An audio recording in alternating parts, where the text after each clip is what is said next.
पिछले एपिसोड में आप सभी ने देखा कि मिहिर भी बाकी लोगों की तरह सलाखा का मजाक बनाता है और उसे तंग करता है। वहीं तांत्रिक कटकानंद गिरगिट को गिरीश बनाकर विशाखा के पास भेजता है और दूसरी ओर मृणालिनी नाम की मोरनी को सलाखा के पास भेजता है। कटकानंद के इरादे उसके गुरु कौशिक से भी भयंकर हैं। कहानी का पूरा मजा लेने के लिए जुड़े रहें हमारे सभी एपिसोड से। सलाखा अंधेरे कमरे में जाकर गिरती है और बाहर देखती है तो उसे धक्का मारने वाला लड़का मिहिर ही था। खोलो इसे, मुझे बाहर आने दो। आखिर तुम मेरे ही पीछे क्यों पड़े हो मिहिर? पर मिहिर और उसके दोस्त दरवाजा नहीं खोलते और हंसते हुए वहां से चले जाते हैं। सलाखा अधिक परेशान हुए बिना ही अपने नागिन रूप में आ जाती है और कमरे की खिड़की से बाहर निकलकर वापस लड़की बन जाती है। कुछ देर बाद, काफी देर हो गई हमें, अब उसे वहां से बाहर निकाल देना चाहिए। पता चले हमारी नीलगाय मैडम बेहोश हो गईं, तो फिर हम मस्ती किसके साथ करेंगे। और सभी जाकर कमरा खोलते हैं और अंदर जाकर सलाखा को ढूंढते हैं। अरे मिहिर, यहाँ तो कोई भी नहीं है और दरवाजा तो बाहर से बंद था। आखिर वो चली कहाँ गई? तभी सलाखा आकर दरवाजा बाहर से बंद कर देती है। अब बैठे रहो तुम अंदर ही, शैतान कहीं के। और हंसते हुए चली जाती है। मिहिर ये देख मुस्कुराता है। अरे वाह, तो मैडम में ये वाले अदाएं भी हैं। अब आएगा असली मजा। अब मुझे इनसे दबने की जरूरत नहीं है। मुझे कोई भी तंग करेगा तो मैं उसे अपनी भाषा में जवाब दूंगी। विशाखा रोज की तरह जंगल में टहल रही थी। तभी विशाखा को गिरीश नजर आता है। अरे, आज भी तुम यही हो? हाँ, मैं किसी चीज की तलाश में हूँ, इसलिए जब तक वो मुझे नहीं मिलेगी मैं यहाँ आता रहूंगा। अच्छा, ऐसी क्या चीज है वो? अब वो एक खास जड़ी बूटी चाहिए थी मुझे। ये सब छोड़ो, मुझे बताओ तुम इस घने जंगल में अकेले क्या कर रही हो? तुम्हें डर नहीं लगता? शायद तुम जानते नहीं मैं कौन हूँ। और विशाखा उसके सामने नागिन रूप में आ जाती है। ये देख गिरीश डरने का नाटक करता है। क्या तुम एक नागिन हो? विशाखा वापस मानव रूप में आ जाती है। हाँ, मैं नागिस्तान के राजा की बेटी हूँ। ओह, वही राजा जिनकी 2 जुड़वा बेटियां थी। हाँ। तो वो तुम्हारी बहन कहाँ है? कौन बहन? मेरी कोई बहन नहीं है और मुझे उसके बारे में कोई बात नहीं करनी है। गिरीश विशाखा के हाथ पर हाथ रखता है और उसे देखकर मुस्कुराता है। विशाखा, मुझे अपना दोस्त मानो और बताओ मुझे क्या हुआ है। और विशाखा गिरीश को सब बताती है। और फिर माँ बाबा ने उसे शहर में भेज दिया और मैं यहीं रह गई। ये तो तुम्हारे साथ बहुत बुरा हुआ विशाखा, पर क्या तुम्हारा मन नहीं करता ये पता करने का कि तुम्हारी बहन आखिर शहर में कैसी जिंदगी जी रही होगी? और ये सुनकर विशाखा सोच में पड़ जाती है और गिरीश मुस्कुराता है। अब आएगा असली मजा। जैसा बाबा ने कहा था, मैंने ठीक वैसा ही दोनों बहनों के बीच चिंगारी तो लगा दी है। और विशाखा घर लौट आती है और बस सलाखा के बारे में ही सोचती रहती है। गिरीश सही कह रहा था, मुझे बाबा से बात करनी होगी। और विशाखा नागराज के पास जाती है। बाबा, मुझे भी शहर जाना है। नागराज ये सुनते ही चौंक जाते हैं। ये तुम कैसी बातें कर रही हो?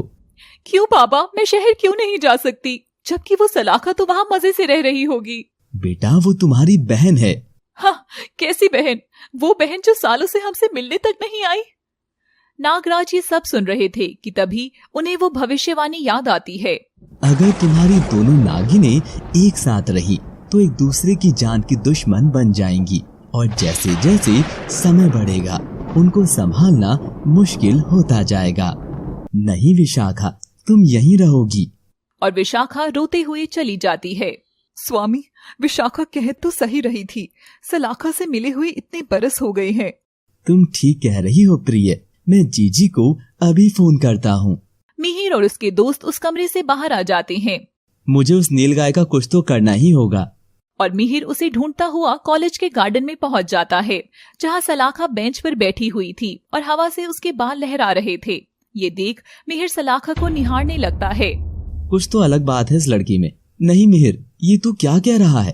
तुझे तेरा मकसद भूलना नहीं चाहिए। तभी मिहिर के कंधे पर कोई हाथ रखता है और मिहिर चौंक कर पीछे देखता है। सामने मृणालिनी खड़ी थी।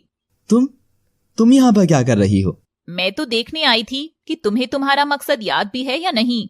मैं जानता हूँ मुझे क्या करना है। सुनो, बाबा चाहते हैं कि हम मिलकर जल्दी से हमारे काम को अंजाम दें। और मिहिर पुरानी बात याद करता है। मिहिर गुफा में कटकानंद के पास खड़ा होता है। बाबा आप ये क्या कह रहे हैं? अगर आप मेरी माँ को ठीक नहीं कर सकते तो और कौन कर सकता है? मूर्ख लड़के, ये सब काम हमारा नहीं। इसके लिए तुम्हें एक विशेष बलि देनी होगी। बलि? कैसी बलि बाबा? तुम्हें एक ऐसी नागिन की बलि देनी होगी जो असाधारण हो। और मिहिर अपने मकसद को पूरा करने के लिए निकल जाता है। हाँ, मुझे सब याद है।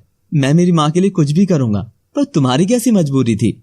मैं अधिक बात तो नहीं बता सकती, मगर मैं भी किसी रहस्य की तलाश में हूँ। रहस्य? कैसा रहस्य? बहुत साल पहले कटकानंद का गुरु था कौशिक नाम का। कौशिक ने अपना मकसद पूरा करने के लिए मेरी बहन मयूरी को अपना मोहरा बना लिया था, मगर मुझे लगता है कि मेरी बहन मयूरी की कोई छिपी हुई कहानी है जिसका मुझे पता लगाना ही होगा। और मिहिर और मृणालिनी सलाखा के पास जाते हैं। तुम यहाँ क्या कर रही हो? और ये यहाँ पर क्यों आया है? इट्स ओके सलाखा, चिल। अच्छा, इससे मिलो, ये मेरा भाई है मिहिर। क्या ये तुम्हारा भाई है? हाँ, मैं कुछ दिनों के लिए मिहिर के साथ ही रहने यहाँ आई हूँ। मैं जानती हूँ कि मिहिर बहुत शैतान लड़का है, पर ये दिल का बहुत अच्छा है। अच्छा मिहिर, अब सब नाराजगी छोड़कर सलाखा को सॉरी बोलो। और मिहिर सलाखा को सॉरी बोलकर उससे हाथ मिलाता है। अब से तुम दोनों दोस्त, ओके? हाँ, ओके। और सलाखा घर चली जाती है। तभी उसकी बुआ सुलेखा सलाखा को बताती है कि उसके बाबा का फोन आया था। और बिटिया, उन्होंने तुझे गांव मिलने के लिए बुलाया है। क्या माँ बाबा ने मुझे बुलाया है? मैं तो बहुत खुश हूँ बुआ जी। ना जाने कितने बरस बीत गए और मैंने अपने माँ बाबा को देखा भी नहीं। मैं कल ही गांव चली जाती हूँ। और सलाखा एक्साइटमेंट में पूरी रात सो भी नहीं पाती, और जैसे ही उसकी आंख लगती है उसके कमरे की खिड़की से कोई अंदर आता है और वो परछाई एक नाग में बदल जाती है। ये लड़की सोते हुए कितनी मासूम लग रही है। तभी नाग की पूंछ से आवाज होती है, जिसकी वजह से सलाखा की आंख खुल जाती है और वो कमरे में नाग को देखती है। मगर सलाखा जैसे ही लाइट्स ऑन करती है वो नाग वहाँ से चला जाता है। ये क्या हुआ? क्या मैंने सच में मेरे कमरे में कोई नाग देखा था? सलाखा की बच्ची, लगता है तुझे अभी से नागिस्तान के सपने आने लगे हैं। और सलाखा फिर से सो जाती है और अगले दिन गांव के लिए रवाना हो जाती है और नागिस्तान पहुंच जाती है। नागराज और नागरानी सलाखा को देखकर बहुत खुश होते हैं और उसे गले लगा लेते हैं। बेटा, अब तू आ ही गई है तो कुछ दिन रुक कर ही जाना। नहीं सलाखा की माँ, भावुक मत हो। सलाखा का यहाँ रहना ठीक नहीं होगा। बाबा, विशाखा कहाँ है? विशाखा ये सब छुपकर देख रही थी। तभी उसकी नजर सलाखा के कपड़ों पर पड़ती है। देखो तो जरा शहर जाकर कैसे मैडम बनकर आई है ये, और मैं यहाँ गांव में ही रह गई। और विशाखा चिढ़कर सलाखा से मिले बिना ही जंगल में चली जाती है और वहाँ बैठकर रोने लगती है। तभी मिहिर भी वहाँ आ जाता है। ऐसे रोने से क्या होगा विशाखा रानी, तुम्हें तुम्हारी बहन से मिल लेना चाहिए। और मिहिर विशाखा के कान में कुछ कहता है। जाओ जाकर अपनी बहन से मिल लो और फिर आगे तुम्हें पता ही है क्या करना है।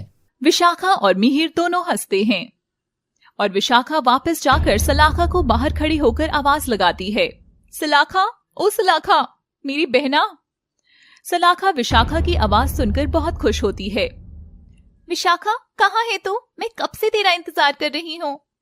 और सलाखा घर के बाहर आकर देखती है तो वहाँ विशाखा नहीं होती। तभी विशाखा फिर से सलाखा को आवाज लगाती है और सलाखा उसकी आवाज का पीछा करते हुए जंगल में पहुंच जाती है। क्यों सलाखा, मजे आ रहे हैं? बचपन में कैसे हम दोनों यूं ही खेला करते थे। हाँ विशाखा, पर अब बहुत हुआ। तुम सामने आ भी जाओ अब। पर विशाखा यूं ही करती रहती है और सलाखा विशाखा की आवाज का पीछा करते हुए पहाड़ी के पास जाकर खड़ी हो जाती है।